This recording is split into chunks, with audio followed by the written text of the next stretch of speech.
Wilayah perairan laut yang berpotensi sebagai tempat asal tsunami yang melanda pesisir di Indonesia adalah A. Laut Natuna dan Laut Cina Selatan, B. Perairan laut di sebelah selatan Nusa Tenggara, C. Laut Sulawesi dan perairan Teluk Tomini, D. Perairan Selat Kalimantan dan Laut Jawa, atau E. Perairan Laut Sawu dan Laut Flores. Nah, di sini soal bicara tentang tsunami.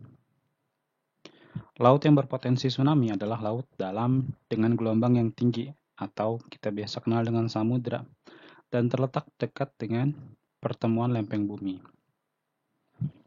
Perhatikan di sini ada peta Indonesia dan kita akan identifikasi lokasi-lokasi laut yang disebutkan di pilihan jawaban. Yang A, Laut Natuna dan Laut Cina Selatan. Lokasinya di sini, apakah dia punya potensi tsunami?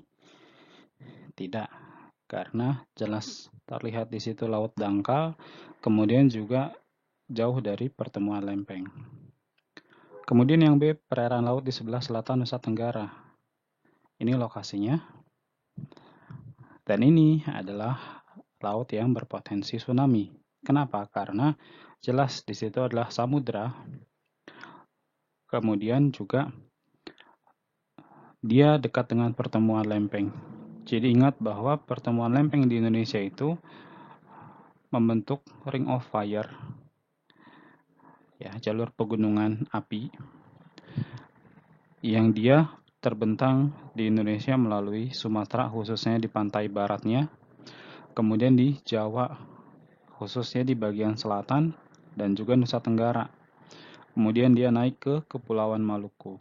Nah, jadi titik ini adalah laut yang dalam sekaligus pertemuan lempeng, maka beresiko terjadi tsunami.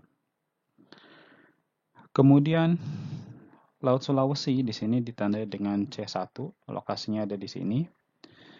Kemudian perairan Teluk Tomini. Nah, Laut Sulawesinya mungkin di sini agak dalam, ya, terlihat dari warna birunya.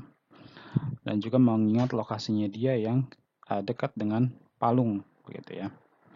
Pertemuan lempeng antara lempeng Pasifik dan juga Eurasia. Tetapi C2-nya, perairan Teluk Tomininya, nah karena dia ini cenderung dangkal, maka tidak berpotensi tsunami. Yang D, perairan Selat Kalimantan dan Laut Jawa, lokasinya di sini. Dan jelas ini tidak berpotensi tsunami. Dan yang E1 di sini maksudnya adalah perairan Laut Sawu. Lokasinya ada di sini. Nah, dia masih tergolong laut yang dangkal begitu ya. Kenapa dangkal? Karena meskipun lokasinya berdekatan dengan titik B di sini, tetapi titik B itu dia sudah di lautan lepas gitu. Sedangkan E1 di sini perairan Laut Sawu dia ada di antara pulau-pulau. Nah, yang menunjukkan dia pun juga termasuk laut dangkal begitu ya. Kemudian Laut Flores, lokasinya di sini, jelas dia adalah laut yang dangkal. Nah, jadi yang E ini tidak kita pilih. Nah, maka terlihat jawabannya adalah yang B. Faktor utama yang membuat wilayah Afrika bagian selatan memiliki arti penting bagi dunia adalah karena perannya sebagai wilayah penghasil gandum dunia, penghasil produk hutan terbesar, penghasil ternak dunia, penghasil minyak bumi, atau penghasil mineral utama dunia. Yang A salah, karena penghasil gandum dunia itu Afrika bagian selatan tidak termasuk. Nah, penghasil gandum terbesar dunia itu ada di Uni Eropa, Tiongkok, India, Rusia, dan Amerika Serikat. Berikutnya penghasil produk hutan terbesar itu juga salah, karena Afrika bagian selatan ini iklimnya bukan iklim tropis, yang mana hutan lebat itu, nah, atau produk hutan yang besar itu pasti juga didominasi oleh daerah-daerah yang beriklim tropis. Kemudian yang C, penghasil ternak dunia, ini didominasi oleh Amerika Serikat, Brazil, Uni Eropa, India, Argentina, kemudian Australia. Afrika bagian selatan tidak termasuk penghasil ternak dunia. Kemudian yang dia penghasil minyak bumi pun salah, karena penghasil minyak bumi terbesar di dunia itu ada di Venezuela, Arab Saudi, Kanada, Iran, dan Irak. Nah, maka jawabannya adalah yang E, penghasil mineral utama dunia. Afrika Selatan merupakan sebuah negara yang kaya dengan barang tambang bernilai seperti emas, platinum, berlian, kromium, antimoni, arang, biji besi, mangan, nikel, fosfat, biji timah, uranium, tembaga, vanadium, garam, dan gas alam. Jadi sangat banyak barang tambangnya, termasuk emasnya juga mereka banyak gitu ya. Jadi jawabannya E. Faktor penyebab lahan yang subur mudah kehilangan nutrisi sehingga menjadi tanah tandus adalah pemanfaatan tanah pertanian dengan tanaman yang bervariasi, kegiatan pertanian yang sangat intensif, adanya rotasi tanaman yang terlalu cepat, penggunaan teknologi modern dalam pengolahan tanah, atau penggunaan pupuk yang kurang tepat dalam intensifikasi pertanian. Nah, di sini kehilangan nutrisi. Nutrisi berarti bicara unsur hara ya. Yang A salah, pemanfaatan tanah pertanian dengan tanaman yang bervariasi. Itu nanti kita akan bahas apa sebabnya dia salah. Kemudian yang B, kegiatan pertanian yang sangat intensif, ini adalah jawabannya benar. A salah, karena menanam tanaman yang bervariasi berdampak positif bagi keseimbangan unsur hara. Ya, di sini dikenal dengan istilah tumpang sari atau diversifikasi pertanian. Nah, kenapa menanam tanaman bervariasi ini sesuatu yang baik? Karena dengan tanaman yang berbeda-beda, nutrisi yang diserap atau unsur hara yang diserap pun juga akan berbeda-beda sehingga tetap terjaga keseimbangannya. Tidak melulu unsur hara tertentu yang diserap.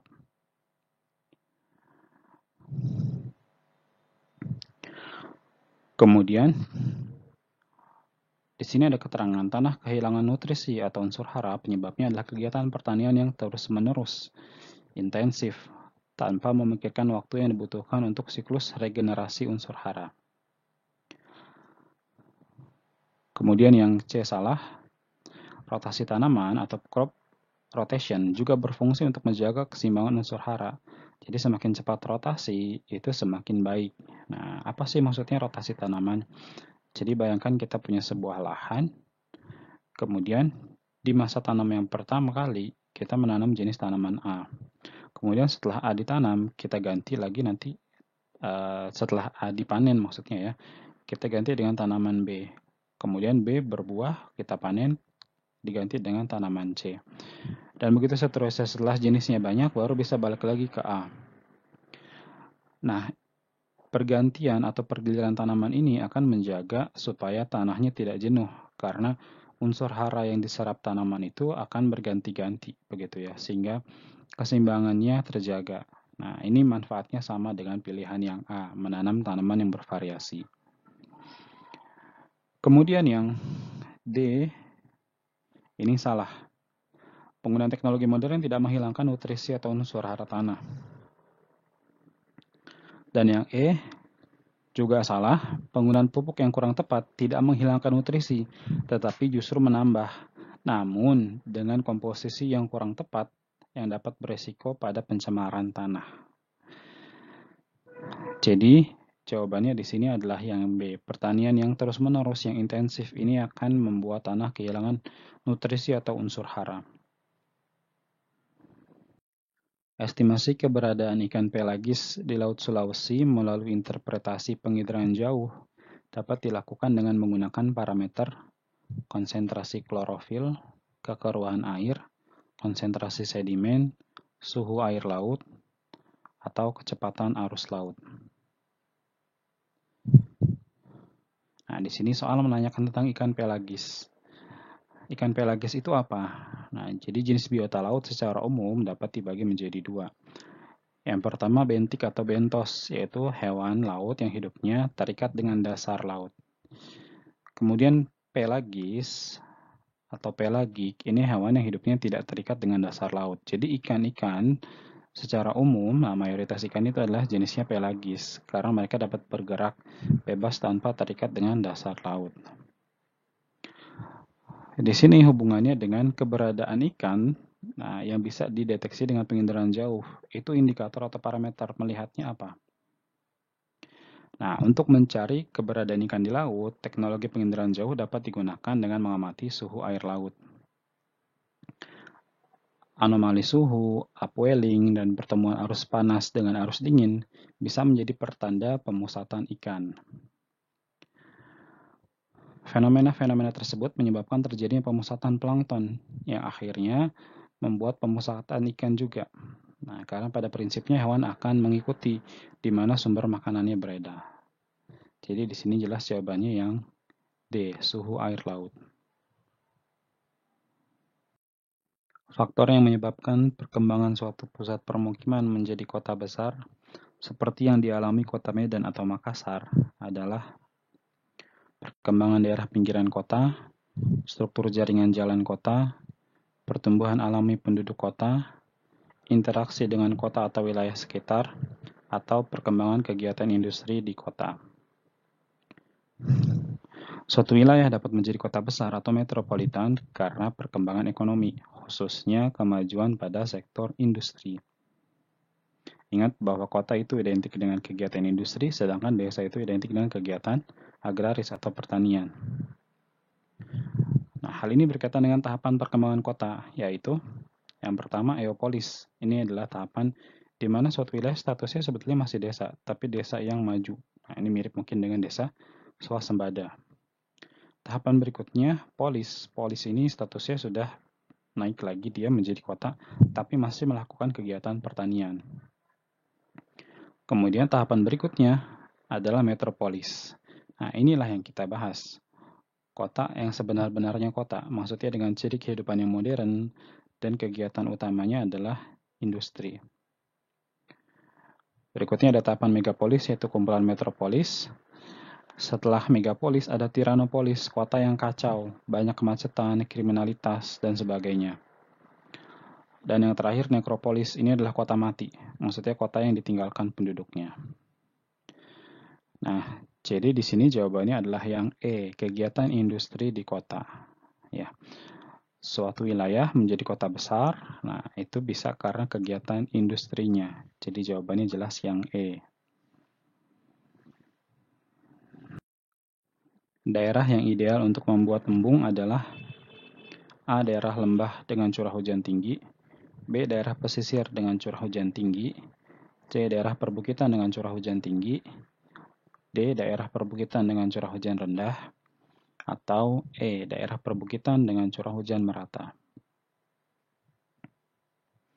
Embung mirip dengan waduk. Bedanya adalah waduk menampung air dari sungai, sedangkan embung dibuat untuk menampung air hujan.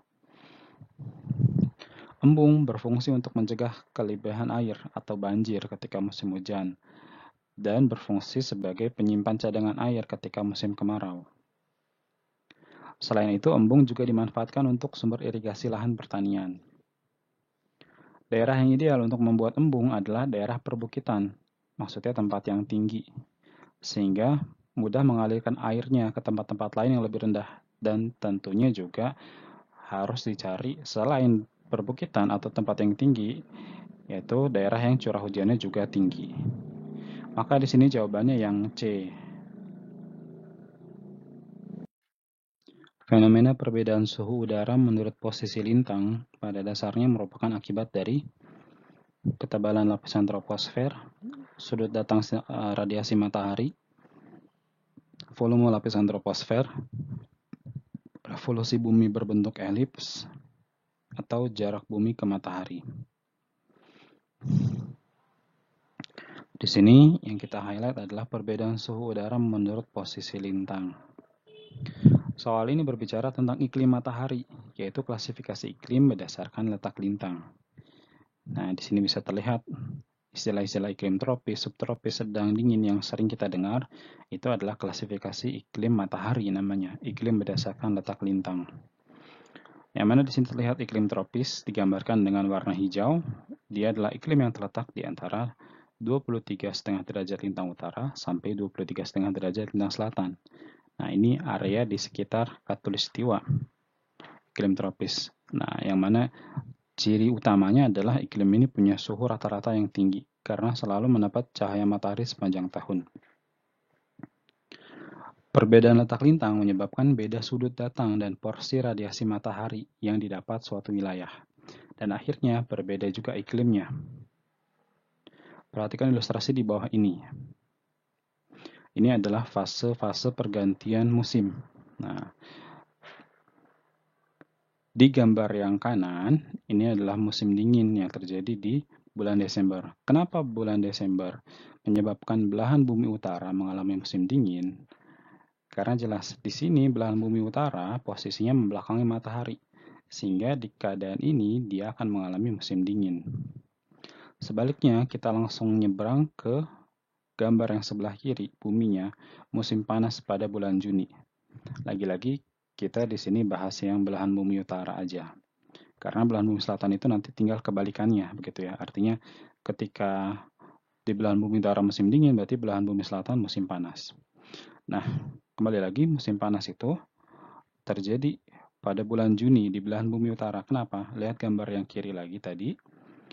Karena belahan bumi utara ini sedang menghadap ke matahari, ya. Nah, makanya dia mengalami summer atau musim panas. Daerah Khatulistiwa memiliki iklim tropis panas karena posisinya di tengah bumi sehingga tidak pernah membelakangi matahari. Sedangkan wilayah kutub menjadi dingin karena ada waktu-waktu tertentu wilayah kutub ini membelakangi matahari. Seperti tadi saya sebutkan, wilayah kutub utara akan membelakangi matahari di bulan Desember, begitu ya. Makanya Desember ini menjadi puncaknya musim dingin di belahan bumi utara. Nah, begitu pula kalau kita bicara belahan bumi selatan, puncak musim dinginnya adalah di bulan Juni, yang mana bulan tersebut di saat yang sama belahan bumi utara sedang mengalami musim panas. Jadi di sini jawabannya yang B, sudut datang radiasi matahari. Ciri paling menonjol dari pengembangan kawasan agropolitan adalah pengaturan permukiman memusat, infrastruktur menjangkau seluruh kegiatan pertanian, perluasan konservasi lahan menjadi lahan terbangun, peningkatan aksesibilitas melalui pengaturan jalan, atau peningkatan peran sektor pertanian tetap dominan. Agropolitan adalah kota pertanian yang tumbuh dan berkembang karena berjalannya sistem dan usaha agribisnis, serta mampu melayani, mendorong, menarik, dan menghela kegiatan pembangunan pertanian atau sektor usaha pertanian dalam artian luas di wilayah sekitarnya. Jadi jelas di sini jawabannya adalah yang B, ya. Infrastruktur menjangkau seluruh kegiatan pertanian. Bencana meteorologis yang dipicu oleh angin di wilayah 5 derajat lintang utara sampai 5 derajat lintang selatan pada umumnya menunjukkan nilai risikonya besar, kejadiannya dapat diprediksi, daerah cakupannya sempit, penduduk yang terdampak banyak, atau intensitas kejadiannya menurun. Wilayah 5 derajat lintang utara sampai 5 derajat lintang selatan ini termasuk lintang rendah dan beriklim tropis, sehingga memiliki karakter iklim yang suhu rata-ratanya tinggi dengan amplitudo yang rendah. Amplitudo rendah ini maksudnya fluktuasi suhunya tidak ekstrim, ya. Jadi perbedaan antara siang dengan malamnya suhunya tidak jauh. Nah, itu disebutnya amplitudonya rendah. Kalau amplitudonya tinggi berarti kayak di gurun. Siangnya panas banget, malamnya bisa dingin banget. Nah, sedangkan amplitudo suhu rendah ini berarti perbedaan suhu antara siang dengan malam itu tidak terlalu jauh, tidak ekstrim gitu ya. Keadaan ini membuat daerah lintang rendah memiliki risiko bencana meteorologis yang relatif kecil. Jadi yang A ini jelas salah. Selain itu, karena iklimnya stabil, maka setiap risiko bencana meteorologis seperti angin kencang dapat diprediksi kejadiannya. Maka jawaban yang paling tepat di sini adalah yang B. Kejadiannya dapat diprediksi. Nah, di sini tidak ada kaitannya dengan daerah cakupannya sempit, kemudian penduduk yang terdampak banyak, ataupun intensitas kejadiannya menurun. Flora endemik di Indonesia dapat diidentifikasi secara umum melalui pembagian wilayah berdasarkan garis Wallace. Sebab garis Wallace membagi wilayah kepulauan Indonesia berdasarkan perbedaan jenis tanaman. Pernyataannya salah, alasannya pun salah. Garis Wallace adalah garis khayal yang membatasi wilayah persebaran fauna Indonesia bagian barat atau Asiatis dengan Indonesia Tengah atau peralihan. Jadi di sini yang dibicarakan adalah persebaran fauna ya ketika kita membahas garis Wallace, bukan persebaran flora.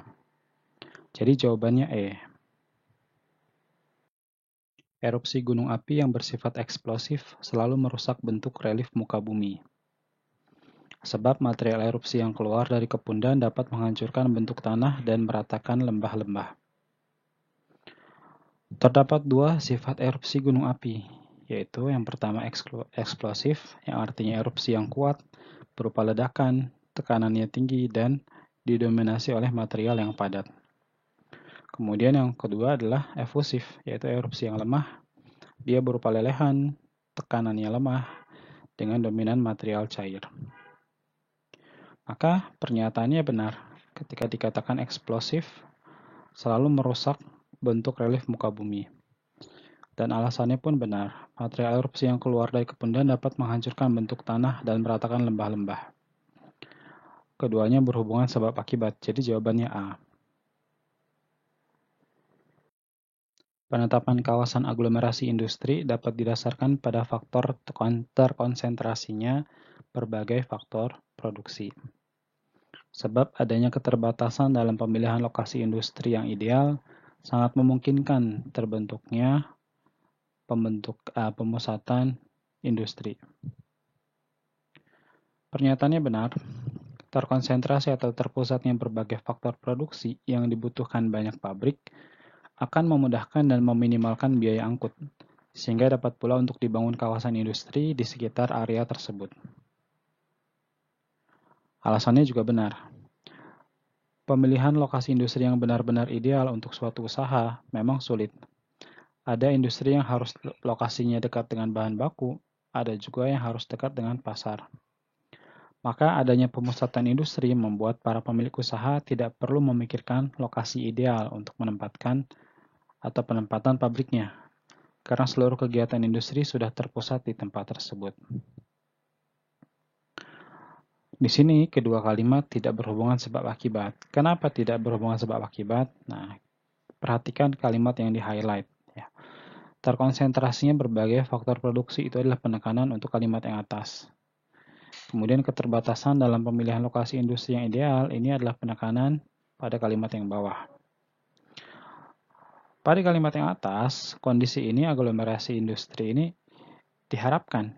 Ya, pada kondisi ini aglomerasi industri diharapkan karena menguntungkan ya dengan terkonsentrasinya berbagai faktor produksi. Sedangkan yang bawah, keterbatasan dalam pemilihan lokasi industri yang ideal. Pada kondisi ini aglomerasi industri adalah pilihan yang sebetulnya tidak diharapkan karena belum tentu memiliki lokasi ideal. Jadi jawabannya yang B. Distribusi permukiman yang memperlihatkan pola terpencar biasanya terdapat di dataran rendah di Pulau Kalimantan, dataran di Nusa Tenggara Timur, endapan aluvial di Pulau Sulawesi, pegunungan tinggi di Pulau Jawa. Pola persebaran permukiman penduduk sangat ditentukan oleh morfologi atau bentuk lahan suatu wilayah. Di area yang datar, penduduk cenderung mengelompok karena aksesibilitasnya terjangkau dan mudah untuk membangun infrastruktur. Maka umumnya wilayah yang datar berkembang menjadi kota yang maju. Sedangkan di area yang bergelombang atau morfologinya kasar, seperti di bukit atau pegunungan, persebaran penduduk biasanya menyebar. Bentuk muka bumi yang kasar tidak memungkinkan mereka untuk mengelompok. Maka biasanya daerah seperti ini perkembangannya agak tertinggal dan terus-menerus menjadi desa. Karena aksesibilitas yang sulit dijangkau dan sulit untuk membangun infrastruktur. Nah, di sini soal menanyakan pola terpencar. Biasanya terdapat di jawabannya hanya yang pegunungan tinggi di Pulau Jawa. Kenapa? Karena 1, 2, dan 3 itu adalah area yang datar begitu ya. Dataran rendah, daratan di Nusa Tenggara Timur, endapan aluvial. Maka umumnya di 3 tempat itu memusat atau mengelompok, sedangkan di pegunungan tinggi dengan morfologi yang kasar, polanya jadi terpencar. Jadi jawabannya D. Dampak yang mungkin terjadi akibat peningkatan pendidikan masyarakat perdesaan dalam sektor pertanian adalah penurunan produksi padi, perubahan kepemilikan lahan sawah, peningkatan penggunaan peralatan modern, atau peningkatan inovasi pertanian. Ya, nomor 1 mungkin terjadi, ya. Peningkatan pendidikan masyarakat pedesaan menyebabkan penurunan produksi padi. Kenapa? Karena dengan meningkatnya pendidikan, banyak orang-orang yang beralih ke bidang non-agraris, sehingga jumlah petani berkurang dan produksi padi menurun. Kemudian yang kedua, perubahan kepemilikan lahan sawah itu juga mungkin terjadi, karena orang tua yang memiliki sawah menjualnya untuk memenuhi kebutuhan biaya pendidikan anak-anaknya. Yang ketiga, peningkatan penggunaan peralatan modern. Ini juga benar, mungkin terjadi. Karena meningkatnya pendidikan, maka meningkat pula penggunaan peralatan modern untuk mengolah pertanian. Yang nomor 4, peningkatan inovasi pertanian itu juga mungkin terjadi. Karena meningkatnya pendidikan masyarakat, maka muncullah berbagai penemuan baru atau inovasi pada bidang pertanian. Semuanya benar, jadi jawabannya E. Dampak dari fenomena La Nina yang kuat terhadap bidang pertanian di Jawa adalah mutu produksi tembakau meningkat, jumlah produksi padi gogo menurun, mutu produksi tebu meningkat, jumlah produksi jagung menurun. La Nina adalah fenomena cuaca dan iklim yang terjadi karena turunnya suhu permukaan laut di Samudra Pasifik. Dampak dari La Nina bagi Indonesia adalah musim hujan yang berkepanjangan, sehingga banyak terjadi banjir di berbagai wilayah. Banjir yang merendam lahan pertanian akan membuat tanaman menjadi busuk dan menurun kualitasnya. Maka di sini kita pilih 2 dan 4.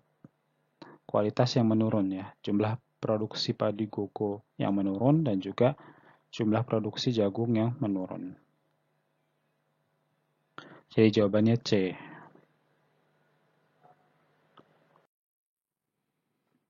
Ada pertanyaan, kritik, saran, atau request pembahasan soal sosiologi dan geografi lainnya? Silakan sampaikan di kolom komentar. Terima kasih.